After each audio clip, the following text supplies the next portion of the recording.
Assalamu alaikum. You're watching Views and News and I'm Faisal Rehman live from our Islamabad studios. Today we'll be talking about two very important subjects. The one is about the Islamabad security dialogue that was held today. The Prime Minister was there. He inaugurated the Islamabad security dialogue and the Chief of Army Staff General Bajwa was there as well. The second topic would be about the Afghan peace process and the ongoing Afghan peace talks that have started in Moscow and considered pretty crucial as well. But throwing light on today's major areas, since we will be talking about the Islamabad security dialogue. So it says national security is also about non-traditional issues like climate change and food security, which threaten Pakistan and its overall security, stated by the Prime Minister of Pakistan, Imran Khan. He also said that Pakistan is committed to doing everything it can to facilitate the Afghan peace process. Further added that China has brought out 700 million people from the poverty line. We have to follow the Chinese model to eradicate poverty from our state. Then the Chief of Army Staff General Bajwa says that Kashmir issue is obviously at the heart of this. It is important to understand that without the resolution of Kashmir dispute through peaceful means, the process of subcontinental rapprochement will always remain susceptible to derailment due to politically motivated bureaucracy. It is time to bury the past and move forward. Our neighbor will have to create a conducive environment, particularly in occupied Kashmir, stated by the COAS. And he also mentioned that today the leading drivers of change in the world are demography, economy, and technology. So these are the major important areas he mentioned. And in the second part of our program, we'll be talking about the Afghan peace process. And as I earlier mentioned, that Afghan peace settlement meeting has started in Moscow. The meeting is attended by China, United States, Pakistan, Afghan parties, and Qatar as an honorary guest. And the fact that this was not a very solidly negotiated deal that the former president worked out, and so we are in the consultation with our allies as well as the government. It would be tough to withdraw the remaining US troops in Afghanistan by May 1st, stated by the President of the United States of America, Mr. Joe Biden. So whether they will be leaving around the 1st or perhaps later or perhaps maybe not, that is what we'll be discussing in our second half of our program. But let me introduce you to our panelists. We have with us in our studio on my right is Hassan Khan Saab. He needs no introduction. Khan Saab is an expert on Afghan affairs. Thank you so much, Hassan Saab, for your time. And we have with us Dr. Zulfiqar Kazmi Saab. He's an expert on foreign affairs and international relations. Kazmi Saab, thank you so much for your time, sir. Khan Saab, talking about the first segment, since national security is not only about protecting your borders or looking after the affairs inside your country, perhaps it is a much larger subject: food security, water security, climate security, and so on and so forth. Let's hear what the PM had to say, and then we'll start our program. बड़ी देर के बाद एक उम्मीद मिली है piece की, और ये बहुत देर के बाद एक अपॉर्चुनिटी आई है. किसी को भी अंडर एस्टिमेट नहीं करना चाहिए कि ये कितना मुश्किल है. इसके अंदर बड़े चैलेंजेस हैं. जो एक मुल्क में 20 साल से अगर सिविल वॉर टाइप सिचुएशन हो, तो वो इतनी दुश्मनियां इतनी बढ़ जाती हैं कि इतना, और मिसट्रस्ट इतना बढ़ जाता है कि आसान नहीं है. लेकिन इसका इतना इम्पोर्टेंट है अफगानिस्तान के लिए. और अगर कोई मुल्क का स्टेक अफगानिस्तान में अमन का है, अफगानिस्तान के बाद वो पाकिस्तान है. हमारा सबसे ज़्यादा इंटरेस्ट है, क्योंकि मैं जो मेरी मीटिंग्स हुई हैं सेंट्रल एशियन लीडरशिप से, वो सब इंटरेस्टेड है पाकिस्तान को इस्तेमाल करने के लिए. जो उस लैंड लॉक्ड है, तो उनके लिए पाकिस्तान बड़ा इम्पोर्टेंट है. और वो सब खुलती है, उसकी चाबी है अफगानिस्तान में अमन की. तो हम पूरी कोशिश कर रहे हैं. मुझे बड़ी खुशी है कि पाकिस्तान ने अपना पूरी जो हम कर सकते थे हमने कोशिश की है इसकी अफगानिस्तान में अमन की. लेकिन चैलेंजेस हैं. नई एडमिनिस्ट्रेशन आई है, बाइडेन एडमिनिस्ट्रेशन, ये भी अब उसी रास्ते पे चली गई है कि वो भी समझते हैं कि ये और 20 साल एक जंग चली, और ज्यादा आगे नहीं जानी चाहिए। हम कोशिश भी कर रहे हैं और उम्मीद कर रहे हैं, और इंशाअल्लाह कि एक दफा अफगानिस्तान सेटल होता है तो बहुत बड़ा शिफ्ट आएगा इस सारे इलाके में। अफगानिस्तान के लिए बहुत फायदा है, पाकिस्तान के लिए। Afghanistan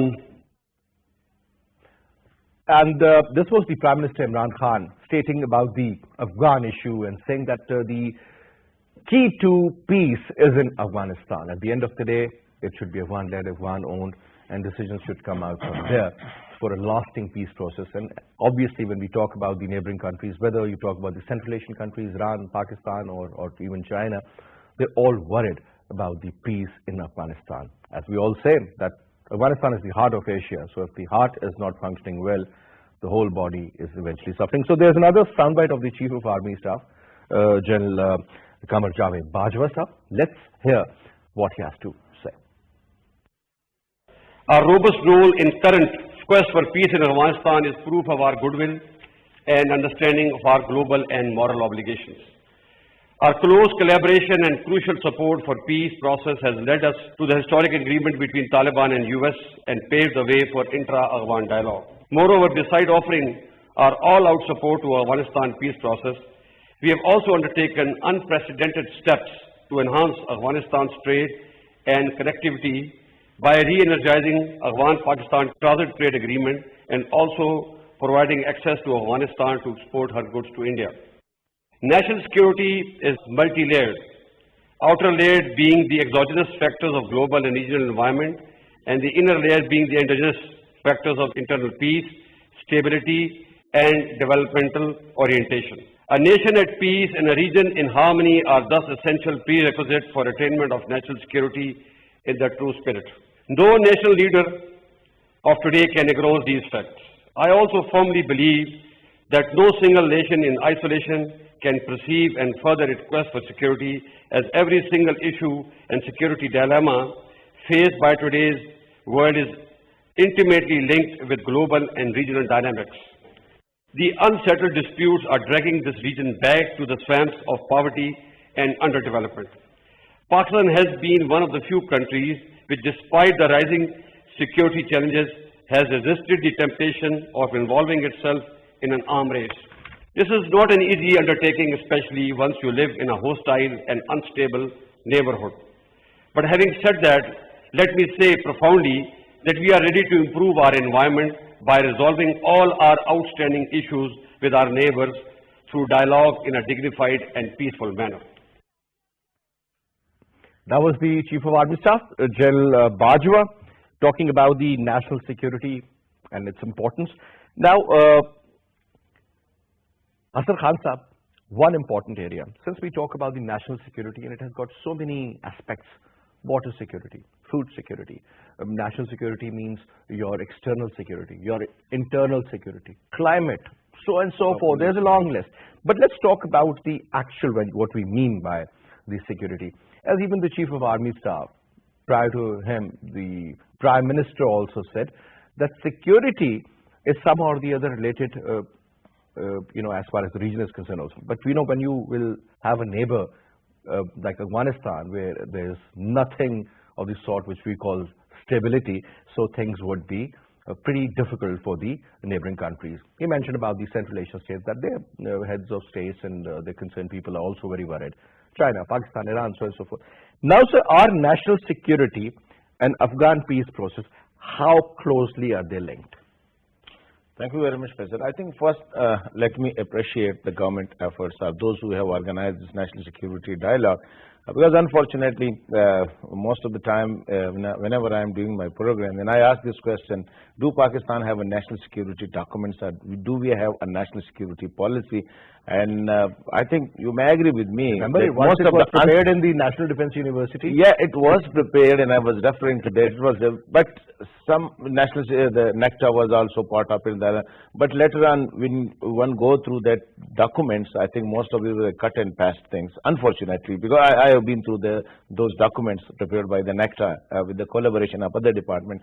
So I think this is the first time we have to appreciate the national security team of the Prime Minister, that they are definitely engaging, and this is a public engagement, that you are holding dialogue on national security issue. And for the first time, I think, in Pakistan, people will be now knowing it, that national security doesn't mean that you have army or troops on your border, that you are protecting the others to enter your country. This is not that. This is the whole things, like what the Chief of Army Staff has said, and is fortunate that we are hearing it from the top security person, that national security is demography, concerned is technology, and it is your topography, or it is your location, it is your geography, etc. That's correct. So it means that all the things are, it is your population, it is your economy, it is your technology, it means that national security, if you have a bigger army, and if you have a more sophisticated army, but your economy is weak,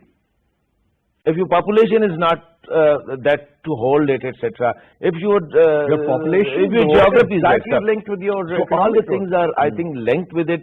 So we have to definitely, I think, let me appreciate this efforts of organizing such dialogue, because this name is National Security Dialogue. So it means that it will be going on. This is the first, and maybe second and the third one. Next, I think, yes, he rightly pointed out that your national security has become the most difficult job when you are encircled by hostile neighbors. So it's not only India which is hostile. We have also to take Afghanistan as a hostile, because unfortunately India is playing all the things in Afghanistan, and Pakistan has been almost sandwiched from the west and from the east side. That's correct. So definitely, why the Prime Minister is too much referring to Afghanistan, even the Chief of Army Staff was also referring to the issue of Afghanistan, only because unfortunately we have two open borders. On the what you call the north, we have the mountains. On the south, we have the sea. So on the east, we have a hostile neighbors, much bigger than us, much what we call it, try to devour. Pakistan is not, so far, is not accepting the very body of Pakistan.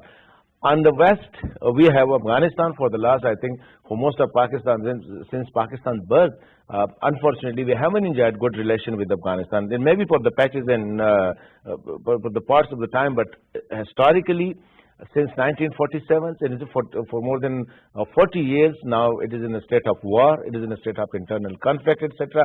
So definitely it is the most difficult job for Pakistan managers, for the government people, for the security people, and for the foreign office boy, etc. For the internal, especially when you have a mountainous porous border, that means that, it is very difficult to manage, despite the fact that Pakistan military and the government of Pakistan they've done a brilliant job. But you can't have a soldier at every 10 meters away, 20 meters away. Do that with Mexico. Simple as that. The kind of resources they have, the kind of manpower they have, the kind of technology but they US have. is fortunate. They only the Mexico and only the Canadian. And so on the Canada side, they are pretty secure. No issue. But only they have to secure the Mexico, and they failed in it. Yeah, exactly. But things would definitely get better with the current government. But what I'm saying is that, let me put this question to you, Kazmi sir. Now, national security dialogue, narratives, counter narratives. As students, we always got to feel that security means that you are being protected physically, your property, your rights, so on and so forth. But sir, there is so much associated and attached to it.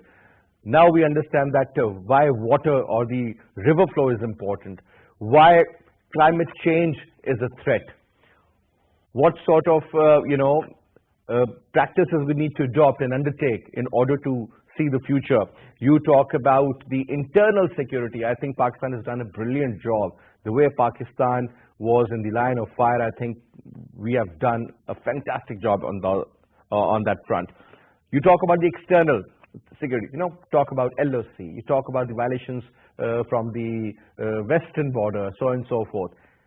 This is, I would say, a bouquet. Bouquet is a very positive word, but the bouquet of problems, I would say, sir, surrounded. Your take, sir.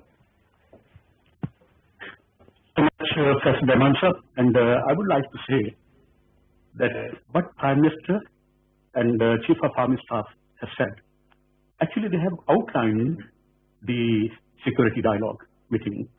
And first of all, I would like to appreciate the government of Pakistan, because it's very, in a timely manner, but we are holding this event because many things are happening all around. We are also approaching the date of the Moscow meeting as well. But as Prime Minister has said, he has tried to explore the new avenues of security which must be ensured in Pakistan. Because security doesn't mean that somewhere is, terrorism or something, There are so many, faces of terrorism. If a country is suffering because of the food, it means it's also another thing of, another face of terrorism actually, because some people, grab the opportunities and everything, so it's also. So what Prime Minister is saying is truly very important in current scenario of the country and what is happening in the world as well.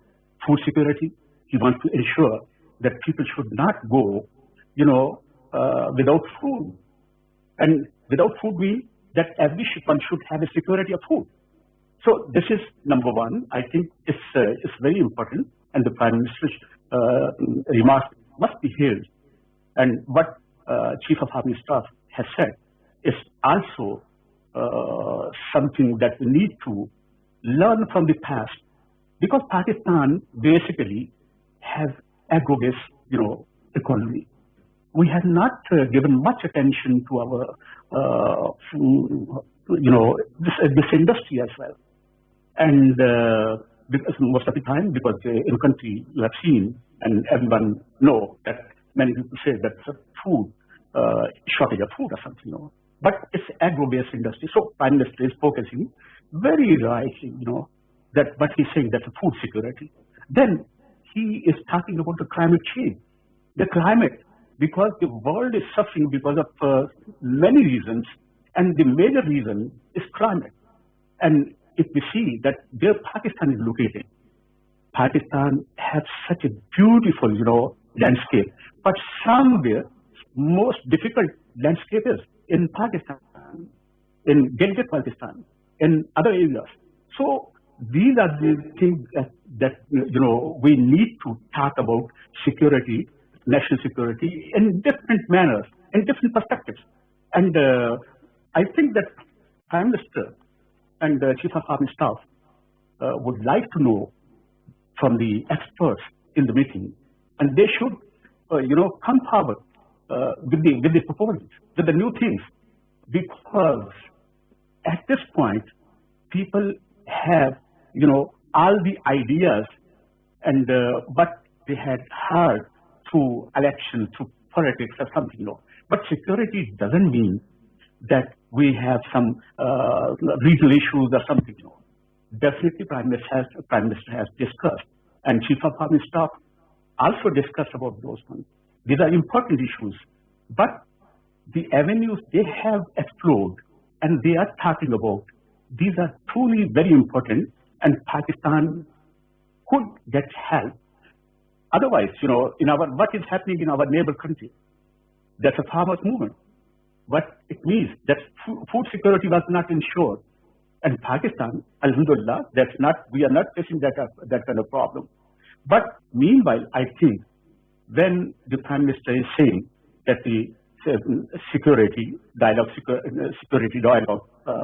they have initiated, it's a beautiful initiative, and they should explore even for the commodities. I think, sir, this should have been done much earlier also, and there should be a regular seminar or dialogue for that matter on regular basis. We should evaluate where the problems seem to lie, what sort of strengths do we have, what sort of threats are being posed to Pakistan, and eventually come out with some sort of a viable solution. That is what it is all about. But coming back to the real topic now, so that is about the Afghan peace process. All these concerned stakeholders are present in Moscow. A 10-member delegation of Taliban is there as well, government officials. But prior to that, a couple of developments. One was about a statement by Mr. Blinken, who said that he has written a letter to Ashraf Ghani, and there were two proposals. A, for an interim government, or rather prior to that was about the elections, and then obviously an interim government where there should be a proper, decent, a portion of the Afghan Taliban at the same time. Whether acceptable or not, we'll see what exactly goes on. But at the same time, sir, now you talk about the concerned Afghan officials. They are there. Obviously, there are a lot of issues. Pakistan is there. India is out. Russians are hosting it. Let's quickly hear what the Russian Foreign Minister, Mr. Lavrov, had to say, and then I want you to comment on that. Gratitude to all of you for actually coming here despite this difficult situation to participate in this discussion of the Troika, of the Afghan peace process. We call on all sides to continue to comply with their obligations. Situation is deteriorating and we cannot meddle any longer. We're especially worried by the spring and summer period when traditionally we see more military and hostile activities in the region, and according to my information, my data, this is already starting. We see that people on both sides are continuing to perish, including the civilian population. That both sides are that there are radical groups that are trying to use the situation on the ground, including the Islamic State, to strengthen their position in the region. This peace process should be Afghan-led and led by the Afghani people.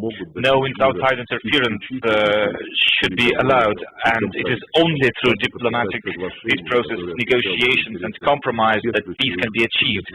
And the agreements that are to be reached have to include the interest of all parties and define the direction, the vector of further development of the country. First of all, I would like to. Now, Khan Sahab, a very balanced approach by the Russians. I think they really mean business this time. Now, they say that it should be Afghan-led and Afghan-owned primarily. It should be the will and wish of the people of Afghanistan. But sir, unfortunately, that's not the case. It cannot be the case, no matter what. So when a country's economy is totally dependent on foreign aid, on the American aid, let's put it this way. Every single person who's working in the government is paid by the American dollars that come in. Then you had Mr. Karzai twice, who wasn't accepted by the majority. Everybody thought he was a puppet. Now you have got another regime, which is again considered as a puppet regime, sir. So, what sort of a mixture are they preparing, sir? And what sort of an outcome do you expect from the Moscow dialogue? Look, Faisal, I think this is very intriguing statement. And this, I think, this coined by Pakistan, Afghan-led and Afghan-owned. This very term is coined by Pakistan. I have heard the entire speech of Mr. Lavrov, Sergey Lavrov, and he, if you have heard that part of his speech where he says that he is talking about the Russian involvement since 2009, the peace process, and then 2019, etc.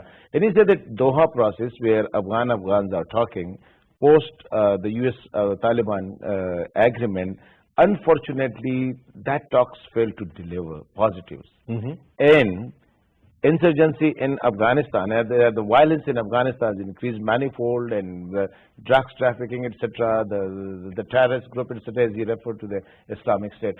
So I think this, if Afghan-led and Afghan-owned are by the Afghan, it's also by the Afghan. So I think since September 2020, the Afghans are sitting under the roof in Doha. It's only the Afghan on both sides, and very much, I think, popular personalities. One side is led by Dr. Abdullah, and the other side is led by Mullah Abdul Ghani Biradar. He was the architect of this Taliban movement. So far, they failed to take a single step, unfortunately. The only positive thing so far from Afghan talks is that they still continue it. That is the only positive things. Otherwise, nothing. On the ground, people are getting killed, there is violence, etc. So the situation is really, as Lavrov has pointed out, and it needs a push. So this Moscow conference, it is in a way, it is a push. And you know, this is the preparation for another conference which will be held in Turkey. And that conference which will be held in Turkey is referred to as Bone 2. Okay, it is that It will be the Bonn process, which was in 2002. Germany. That is going to replicate it in Turkey in the After first almost week 20 years. They will try it. What happened in Bonn 1? In Bonn, when Taliban was dislodged and the US was there and the international forces were there, so they coupled together a type of a government which they call interim government, led by President Karzai for 3 years, the initial one. But unfortunately, a big mistake, a fatal mistake was committed in Bonn 1, and that was in Bonn 1, Taliban was kept out of the whole process.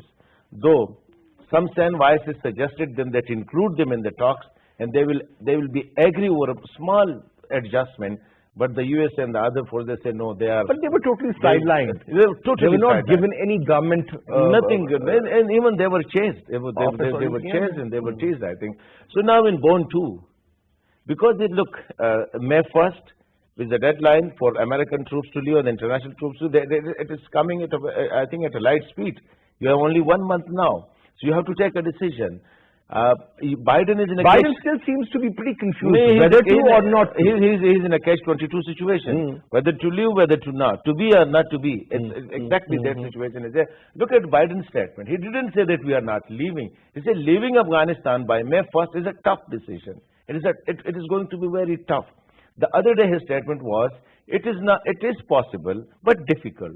It means that so far the US administration they're also keeping this particular option under consideration as well. So why this letter which you refer to, Blinken's letter, where he straightaway said that have an interim setup where Taliban will be part of it and there will be 90 days ceasefire.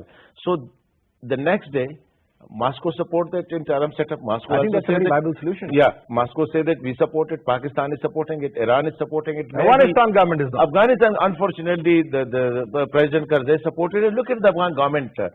The statement by President Ghani, he said that such fantasy peace papers have been written by so many people, will be written again, etc. And we powerfully shifted only to the elected one.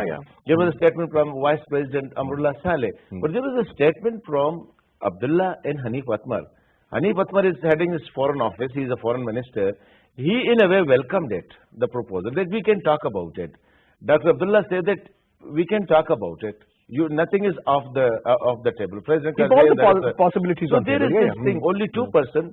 They rejected it almost outrightly, but the pressure is too huge because Blinken also referred to One it. was the President Ashraf Ghani, the second was Amrullah Saleh, his vice president. Only 2%. They have to be on the same page. They're definitely. But Hanif Atmar is their foreign minister. He almost welcomed his statement, foreign office statement, welcome it.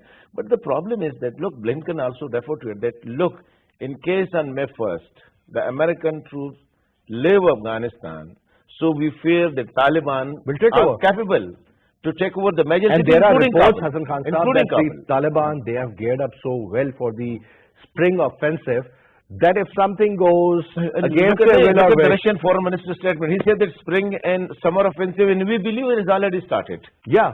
So they can already just create havoc. Now let me take the same point to Kazmi Sahab. Kazmi Sahab, what is your take, sir, on the current situation? Though it's pretty fluid, but at least some progress has been made. The Taliban, the government officials of Afghanistan, Pakistani representative regarding the Afghan peace process, Mr. Sadiq, is there.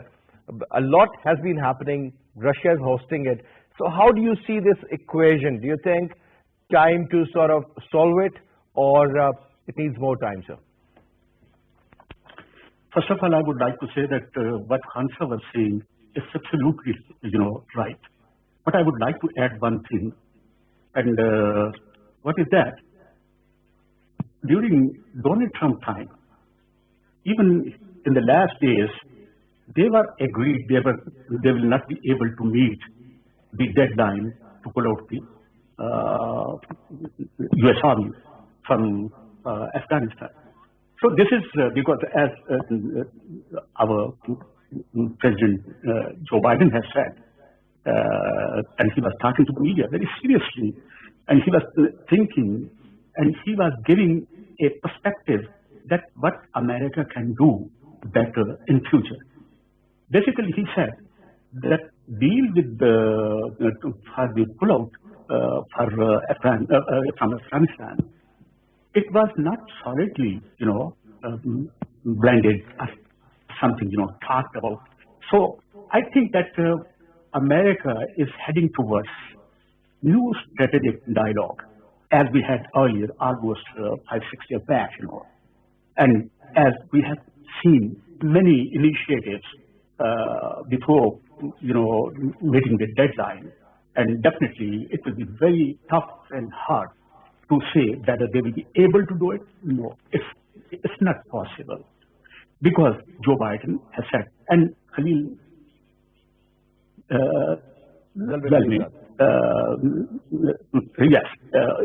he said, it's also very alarming for our region that in current situation, it will be very difficult to pull out all those forces from, no matter, these are not having a big number as we had in 2011 or something, that was a huge number, but at this moment, because they have added almost a couple of months before, some technical, reasons, they had deployed 1,000 armed persons more, and now we have almost 3,500, 25 plus 1,000.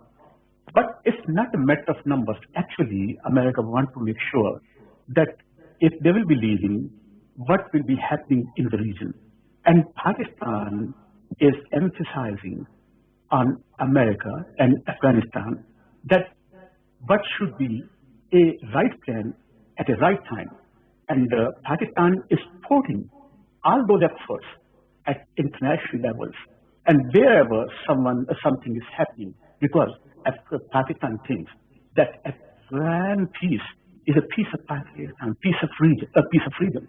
So they are, asking to America even, And now, another important point I want you to talk about is the current tussle between the American government and the Russian government. Obviously, there's a story on Al Jazeera where the Russians, they have been blamed by none other than the President of the United States of America, calling Putin a killer and then saying that they have been meddling in our elections and so on and so forth.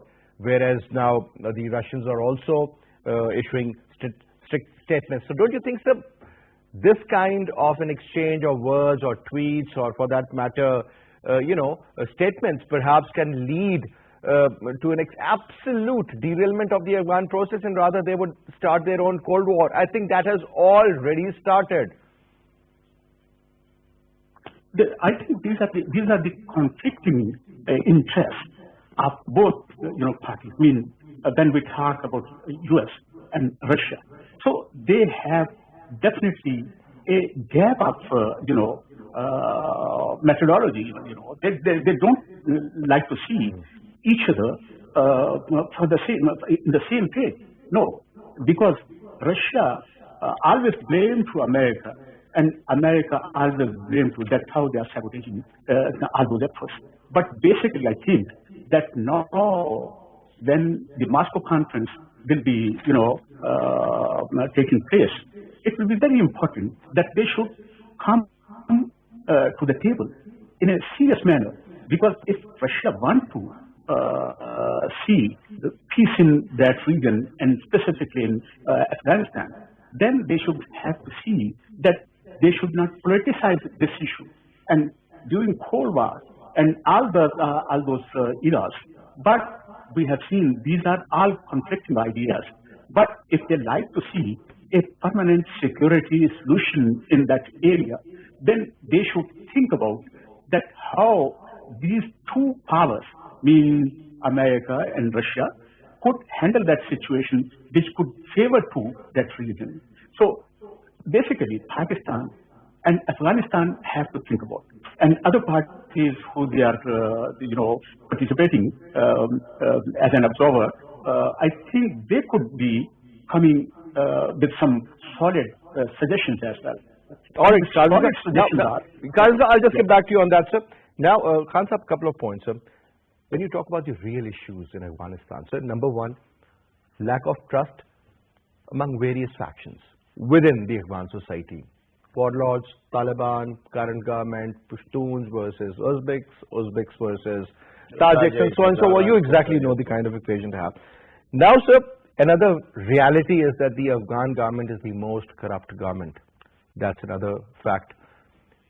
You're talking about security. The primary fear of the Americans is that once they leave, there could be a civil war-like situation. Correct, sir? Fights amongst the warlords and Taliban might take over because they're in a position. So the point is that when you have forces, you have got ghost soldiers. Correct, sir? And then you have enlisted soldiers who are not even paid. So how can you maintain a proper force, sir, to look after the day-to-day affairs?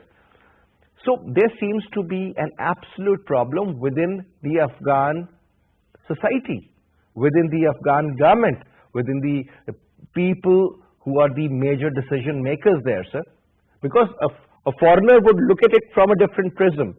Unfortunately, because of these issues, the relationship between Pakistan and USA even got to that point, sir. Your take? I think you rightly refer to it that Afghan is a very tricky issue, I think, so far. And unfortunately, the Afghan leadership, as in my first response, I said, the Afghan leadership has not responded to the time and the opportunity. I think it was a golden opportunity for them when US signed an agreement with the Taliban, and there was and they gave the May 1st deadline is just fall on it. I think this is a 14 months when it was signed in February 2020. And last year, and they say by May 1st to 2021, the American they had almost 15 months. Almost 15 months they will leave. But unfortunately, the first delay was caused by Dr. Ashraf Ghani. I think he delayed the release of 5,000 those prisoners, the Taliban prisoners in the Taliban. Initially, he said that this was not even a part we were not part of it. Yeah, I think unfortunately that happened. And when the Afghan sat together in Doha, again they lost almost 7-8 months. Now they are under the one roof in the same premises. But unfortunately, they failed to do it. I think why this Moscow conference and why the Turkish have been told by the US to organize the Bond 2 type of thing, etc. Because now the international community, including Pakistan, China, Iran, etc., they have realized because you rightly mentioned in your initial statement that Afghanistan is the heart of Asia, and when the heart is unstable, the whole body will be unstable. Absolutely. Afghanistan is located at a very central position. It is a crest. I think all the roads. So you force the map of Asia, and the middle is the middle is Afghanistan. So now I think the Russian have realized, Pakistan, Iran, and even the American, the Chinese, etc., that you have to push them. Otherwise, they will keep on talking, and they will be having a dine and the drinking and eating, etc., and they will be enjoying the perks and privileges and the what we call it, the T's and D's, etc. They are least concerned about taking any concrete decision. And back home, Dr. Ashraf Ghani and his Vice President Amrullah Saleh, their statement are still, I think, not what we call it to be pro-peace. They are still concerned about completing their tenure, 5 years tenure. And they say that we have been voted by the people to be, and out of 35 million, only less than 1 million people voted, 7 lakh or 8 lakh people, the final vote was 300,000 votes were bogus also. So, and they were bogus. But unfortunately, I think the huge responsibility falls now, I will say, Afghan, if we are looking at Afghan leadership, and and initially I said that I am deadly against it. This will be Afghan-owned, Afghan-led, and Afghan by Afghan, etc. For the last 42 years, I was in Kabul, and I gave an interview to one of their television channels. They give me one occasion during the last 40 years when the Afghan leadership themselves have initiated some activity to have a peace, either the Afghan ulama, 80% of the economy of Afghanistan, 80%, 4 rupees out of 5, that comes through the donors, primarily through the USA. So you cannot. This is a very difficult situation. Unfortunately, it's very unfortunate. And look at unfortunately, the other day there was an attack on military helicopter in Maidan Vardag, and you rightly mentioned the people are accusing one Alipur, a militia, and this is the Iran-backed militia. So somewhere it is Iran-backed militia, somewhere it is Indian-backed militia, somewhere it is a Pakistan-backed militia, somewhere it is Chinese, Russian, etc. Every single country has their own interest. So it's about the conversion of the interest that would lead to peace. Why? The reason is Afghans are now not serious in and having a When lead you role say in it. Afghan, Khan Saab, I would say the people are sick and tired. They're great people. It's a great nation. But the problem lies with the leadership. Whoever has been imposed on the people of Afghanistan, whether it was Ashraf Ghani, whether it was definitely, whether the it was previous President Mr. Karzai, Karzai, whether it was the I mean, Mujahideen, look, exactly. So look at the kind of activities in which the brother of the previous president was involved. Drug money, I mean, bhatta, extortion, you name it, and they were doing that. The Russian foreign minister referred to the drug trafficking in Afghanistan. So that is So it is still a huge issue. That is, So I think Pakistan is very unfortunate. The reason is the entire, I think what we call it, the pressure of Afghan conflict, whether it is today, whether it is in the future, Pakistan has to face it. Unfortunately, historically, we opened the floodgates. I don't know who kind these things of. Sir, I think we will talk about it also, because at the end of the day, it should be Pakistan looking after its own affairs and then making a strategy that, listen, this is what suits us, we'll do it. This is against our national narrative. We will not. We hope and pray, because the Prime Minister has always unfortunately, historically, we didn't did that. All right, sir. We have never done that, sir. That is another area of problems. Kazmi Saab, if I may put this question to you, that since 2001, October 6th, if I'm not wrong, that was the date when the Americans attacked Afghanistan. So then we saw Mr. Karzai as the president, and then we saw Mr. Ashraf Ghani, both were there for 2 terms. So do you think the leadership during the last 2 decades almost, including Mr. Abdullah even, because if he loses, he never accepts his defeat, then either he's made the CEO or sometimes the head of the council.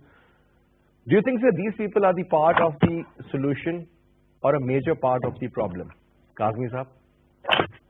I think they should be part of the solution, but unfortunately we have seen them in the opposite direction. 20 years of military presence in that country, that was they delivered horrible things. They were having conflicting ideas. Even people were not accepting. So Karzai, and I would like to say that other leadership as well, they were not seriously thinking that what is the actual solution, that how they could bring all those segments of society and getting their help for a government which could deliver to people peace and security. But unfortunately, it was not happening.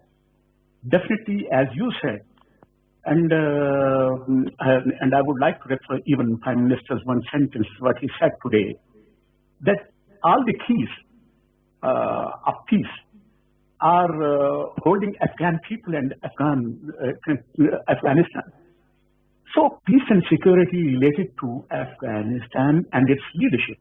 But leadership role was very essential. Unfortunately, they were not thinking that what should be their ideas to implement with the consent of the people. So this was the thing that they were leading all those things, in a different directions. So at many places, wherever the dialogues were taking place, no matter in Doha, no matter in other countries, in Genera or somewhere, but the outcome was very poor. And even the Joe Biden, still at the end of the day, we need to, give peace a chance, because that is what suits everyone, no matter how we achieve it, but we have to. That should be the ultimate goal. But anyway, sir, thank you so much for your time. Pleasure to have always, Khan Saab. And inshallah, we'll try to update our viewers on the current dialogue that is going on in Moscow. That is very important.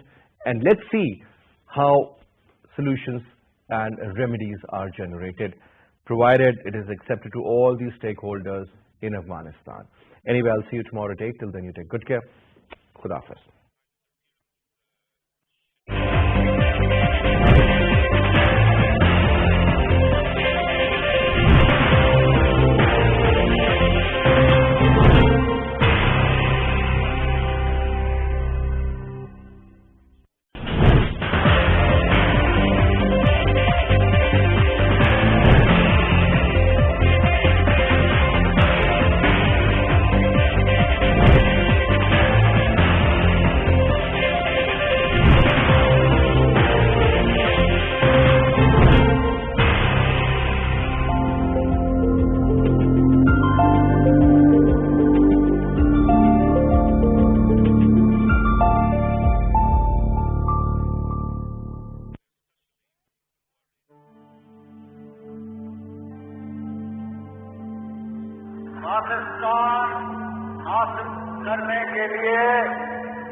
तारीख की है।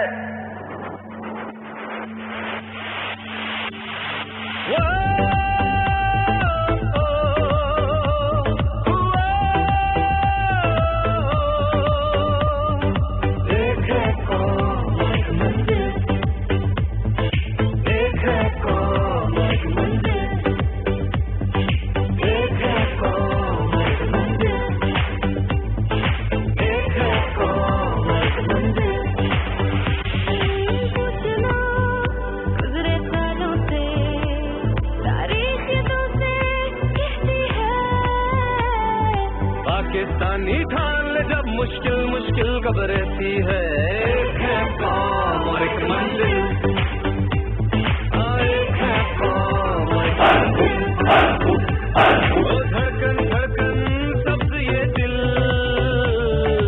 एक है कौम और एक मंजिल।